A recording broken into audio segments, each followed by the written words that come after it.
Hi guys, welcome back to Wayward Son Blades. Today we have the Ganzo model G807 BW-BK. A lot of numbers, a lot of letters. I don't understand what they mean. I would have gone with, some cool name, just because it's easier to remember and all that. But they didn't, and that's fine. What is important is that what it designates is this fixed blade knife. It's, as you can tell, it's somewhat more a knife companion-esque, or adjacent maybe. But there are a few differences I think we'll see. First and foremost, a little bit more detailed sheath here. You do have an attachment hole there. It is very sturdy and hard. Doesn't seem like it would... It seems like it would take quite a bit to collapse that. The clip could be a little bit more substantial, but it's not bad, and it is nice and springy, and it locks up nice where it should. So that's the sheath. Now the thing that everybody wants to know about though is the knife. Alright, so as you can see, very little branding on there. The blade material is 9CR14, and let's see, weighs 96 grams.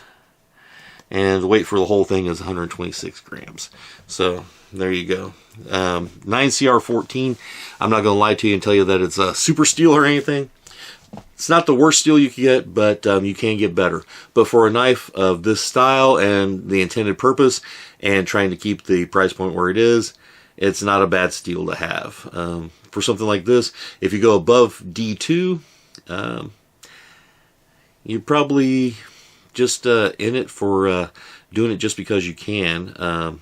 Something like this really doesn't scream for a super steel. Although if it was like S35VN or M390 Bowler or something like that, I wouldn't complain either. I can use those steels for a lot of tasks too, even the ones that they aren't specifically made for. So anyway, as far as the ergonomics go, I do actually like the way the grip feels. It is this is a full tang knife, and the grip itself is it's rubber, and it is lightly textured, but it is really grippy. The way they have it textured, it really wants to stick to your hand. And then also you have some molded in jimping right there and back here, and then also back here and right here in this molded choil area that we got here. And then you do, as speaking of choils, you also have a small one right there on the blade that's not really going to help you much as far as getting any kind of an extra finger in there or anything like that, but it is there. Nice clip point blade. Like I said, I think it's nicely finished. It looks like it's good quality. If it was me, I probably would have put some jimping along the spine here, but not absolutely necessary. So I guess one question that everybody always has is it sharp? And that's a good question. So I got my cut and cash here, and we will see. Well, so far we're not off to a good start. Ah, there we go. Yeah, it was just me.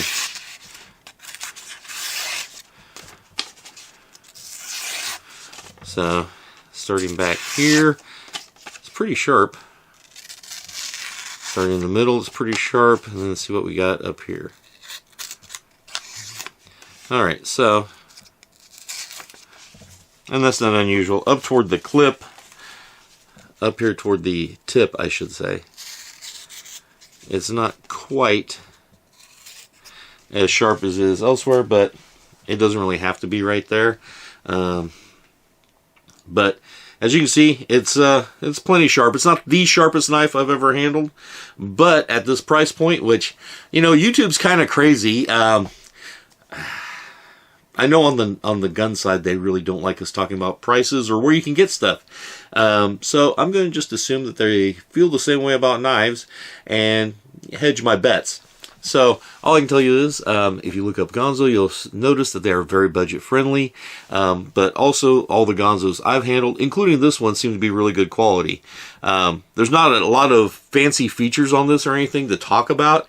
So honestly, there's really not a lot more I can say other than it appears to be executed very nicely. It's a very utilitarian, it's not a super sexy knife, but it is a very utilitarian knife that I do believe will get the job done.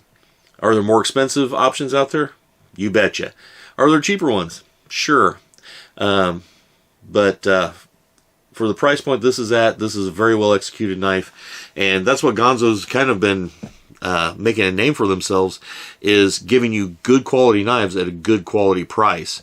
They're not gas station knives, and they're also not, you know, $450, $1,000, whatever, super custom knives like you might get from some very well-known knife makers. And I'm not knocking them at all. I am knocking gas station knives because they take so much time making them look cool, and then you know, use crap steel and everything. And you know, if they would just take a little bit of time, sell them for $30 instead of $5.99, might actually be a pretty cool knife. Might actually sell more. But I digress. The Ganzo gives you a lot of bang for your buck, and so if you're looking for a decent fixed blade knife, this is something that I would use out in the field. But I would also, it's just small enough that I would consider using it for concealed carry as well. You know, make it a part of your EDC. But that's just me. I mean, you could carry this inside the waistband. You could carry it outside. Like I said, there's a hole in the sheath there. You could always, you could strap it to a leg or what have you. So, the world's your oyster. All you gotta do is pick a pearl. Anyway, you guys let me know what you think of the Ganzo. Here we go one more time. Model G807BW-BK. Let me know what you think about this. This style of knife in general, this particular knife. And yeah, you can do so by hitting me up in the description below, or shoot me an email at waywardsoncustomgunblade@gmail.com. All right. There's a number of links in the description below that can save you some money on some kit, especially things like this kind of stuff. So anyway, so until next time, remember, every day is just another slice of life. Wayward Son out.